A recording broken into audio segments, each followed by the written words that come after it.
میں پھیلائی. آپ نے دیکھا کہ احسن اقبال صاحب پر گولی چلائی گئی، حالانکہ آپا نثار فاطمہ کے وہ بیٹے جنہوں نے دین کی بڑی خدمت کی اور سیاست میں رہ کے دین کی خدمت کی. تو میں سمجھتا ہوں کہ یہ ایک سیاسی جماعت جس نے یہ 9 مئی کے حملے کیے تھے نہ صرف ملک کی سلامتی کو نقصان پہنچایا بلکہ ان کا جو ایجنڈا تھا ملک دشمنی کا وہ کھل کے سامنے آ گیا. تو 28 مئی کے بارے سے میں کہتا ہوں کہ یہ اللہ کا شکر ہے کہ ہماری قیادت میاں محمد نواز شریف صاحب نے جب چاگی کے پہاڑ پہ نعرہ تکبیر بلند کیا تھا اور ایٹمی دھماکے کیے تھے تو ملکی دفاع کو ناقابل تسخیر بنایا. اب ہم تو ملکی دفاع کو ناقابل تسخیر بنانے والے ہیں، ملکی سالمیت کے لیے کام کرنے والے ہیں.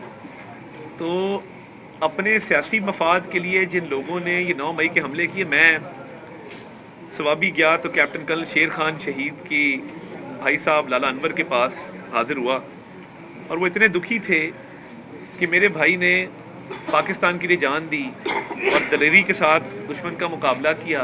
دشمن نے تعریف کی اور دشمن نے ایک انڈین بریگیڈیئر مہندر پرتاپ سنگھ باجوہ اس کا نام تھا، اس نے جستے خاکی کی جیب میں ایک چٹ لکھ کے ڈالی اور جب وہ جستے خاکی پاکستان لایا گیا تو وہ چٹ نکلی اور اس میں لکھا ہوا تھا کہ اس جوان نے بڑی دلیری اور ہمت کے ساتھ مقابلہ کیا ہے، اس کو اعزاز سے نوازا جانا چاہیے.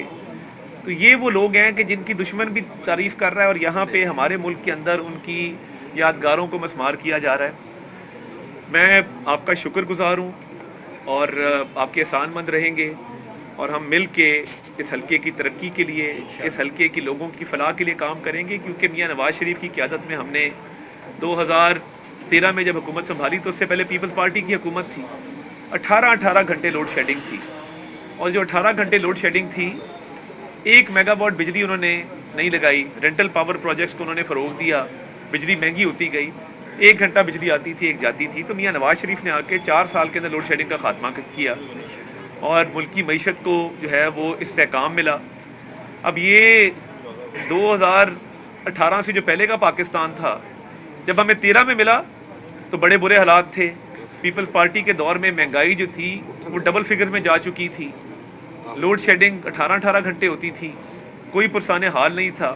ہم نے 13 سے 18 ایک ترقی کا سفر طے کیا. $64 ارب سی پیک کیا ہے، موٹر ویز بنی، اسکول کالج اسپتال یونیورسٹیاں بنی، بے شمار ڈیولپمنٹ کے پروجیکٹس بنے، میٹرو بس بنائی، اورنج ٹرین بنائی. اس حلقے کے اندر میٹرو بس بھی گزرتی ہے، ساتھ ہی رنگ روڈ بھی ہے، یونیورسٹی آف ایجوکیشن بھی ہے، جنرل ہاسپٹل کا بھی ایکسٹینشن ہوئی ہے، لاہور برج کی بھی ایکسٹینشن ہوئی ہے، مادر ملت روڈ بنی ہے. اتنی ترقی ہوئی ہے. مگر ان لوگوں نے پچھلے جو 5 سال تھے 2018 آنورڈز ایک تباہی کر دی پورے صوبے کی. اور اب بلاول صاحب آئے ہیں لاہور، کیا وہ کہہ سکتے ہیں کہ میں لاہور کو کراچی بنا دوں گا؟ ہمارا پیارا شہر ہے، ٹیکس دیتے ہیں وہاں کے لوگ. کراچی کا امن نواز شریف نے بحال کیا. بلاول صاحب تو آئے نا، پنجاب حکومت تو بنا نہیں سکتے، امیدوار ہی نہیں ہے پنجاب اسمبلی کے ان کے پاس، 10 سے 12 امیدوار کھڑے ہیں. تو لوگ کس بات کا ووٹ دیں کہ کراچی میں آپ نے امن بھی خراب کیا، کراچی میں کوڑے کے ڈھیر آپ نے لگا دیے، آپ کراچی کو ترقی دے نہیں سکے. کراچی کی روشنیاں نواز شریف نے بحال کی، کراچی کا امن نواز شریف نے بحال کیا. پتہ خوری تھی، ٹارگٹ کلنگ تھی، اغوا برائے تاوان تھا. تو یہ اللہ کا شکر ہے کہ ہمارا ٹریک ریکارڈ بولتا ہے کہ ہم نے ہمیشہ تعمیر و ترقی کی سیاست کی ہے. 2018 میں مہنگائی 4% پہ چھوڑ کے گئے تھے، بے روزگاری نہیں تھی، معیشت جو تھی وہ مستحکم تھی. 2018 کے بعد کے جو حالات ہیں وہ جن لوگوں نے پیدا کیے وہ بھی قوم کے سامنے ہیں. تو ہم تو وہی پاکستان چاہتے ہیں جو 2018 سے پہلے، جس میں مہنگائی، بے روزگاری، غربت، افلاس نہیں تھا، لوگ خوشحال تھے. ہم ایک خوشحال، خود مختار اور ایک روشن پاکستان چاہتے ہیں. اور انشاءاللہ تعالی نواز شریف صاحب چوتھی بار اس ملک کے وزیر اعظم منتخب ہوں گے. اور بلاول صاحب لاہور کو کہا کرتے تھے یہ تخت لاہور ہے، یہ تخت لاہور ہے، یہاں پہ سڑکیں بنتی ہیں، پل بنتے ہیں، اسکول کالج اسپتال یونیورسٹیاں بنتی ہیں. تو یہ آج لاہور والوں سے کس منہ سے ووٹ مانگنے آئے ہیں؟ ترقی آپ کر نہیں سکتے، ٹریک ریکارڈ آپ کا ٹھیک نہیں ہے، آپ نے اپنے صوبے کو تباہ کر دیا 15 سال کے اندر، اور اب آپ لاہور آ گئے ہیں جس کو آپ تخت لاہور کہا کرتے تھے. تو لاہور بلاول صاحب کو مسترد کر چکا. اور جس طرح لوگ ہمارے ساتھ جوگ تر جوگ شامل ہو رہے ہیں، انشاءاللہ تعالی 8 فروری کو فتح شیر کی ہوگی. اور بلاول بھٹو زرداری صاحب جو ہیں وہ یہاں پہ لوگوں کو کافی انسینٹو بھی دے رہے ہیں، مگر ہم تو ووٹوں والے ہیں، ہم نوٹوں والے نہیں ہیں. اور میں تو جوہر ٹاؤن 1995 سے میرے دادا جی یہاں رہتے تھے اور ہماری جمپل لاہور کی، ہم رہنے والے لاہور کے، تو ہم نے تو لوگوں کے درمیان رہنا ہے، لوگوں کے مسائل کو حل کرنا ہے. وہ تو کبھی کراچی چلے جائیں گے، کبھی دبئی چلے جائیں گے، کبھی اسلام آباد چلے جائیں گے، تو یہاں اس حلقے کی وہ تباہی کے مرتکب ہوں گے. تو پیپلز پارٹی کو ووٹ دینا ووٹ ضائع کرنے کے مترادف ہے، اور 9 مئی والوں کا قصہ قوم کے سامنے ہے. تو میں آپ تمام حضرات کا تہہ دل سے مشکور ہوں، اور انشاءاللہ تعالی آپ کے ساتھ ایک شراکت داری اور ایک جو آپس کا اتحاد اتفاق ہے، اللہ تعالیٰ میں توفیق دے ہم اس کو قائم رکھیں اور آگے جا کے اس ملک کی ترقی کے لیے مل جل کے اپنا کردار ادا کر سکیں. بہت شکریہ. بہت صاحب یہ بتائیے گا کہ بلاول بھٹو کا آپ نے ذکر کیا، بلاول بھٹو کل بھی یہ کہہ چکے ہیں کہ تحریک انصاف کے ووٹرز ٹوٹل انہیں سپورٹ کریں، تو کیا اس سے ہاؤس ٹریڈنگ کا ایک راستہ کھلے گا جو آزاد امیدوار کھلیں گے؟ دیکھیں، یہاں پہ تحریک انصاف کے بھی 2 امیدوار ہیں، ظہیر عباس کھوکھر صاحب ہیں اور شبیر گجر صاحب ہیں.